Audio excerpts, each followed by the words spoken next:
Facer o himno do Dépor probablemente unha das ilusións máis grandes que eu tiña, digamos, aí guardada, non? E agora que é unha realidade, pois é un soño cumplido, realmente. A verdade é que pensando que tería que ter o himno do Dépor, finalmente o que pensei é que ten que ter todo. Ten que ter forza, ten que ter, digamos, poesía, sutileza, non? O sea, é un pouco unha mestura de moitas cousas e todas igual de importantes. Tamén era importante, pensamos dende o principio, que fose algo tamén coral, non? Que somos moita xente, non só na Coruña, senón no mundo, e, bueno, por eso tamén haberá moita colaboración, que xa se verá quen.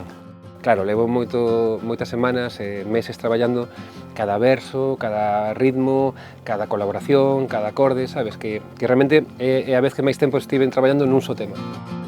Faime moita ilusión, por min, obviamente, pero tamén pola cidade, pola miña xente, por compartir eso, digamos, e aportar a miña musicalidade, os meus versos, digamos, a un equipo que adoro e que sigo semana a semana, non? Tamén a importancia da miña familia, do meu fillo, o sea, o que significa o Dépor para min e para todo o meu contexto, digamos.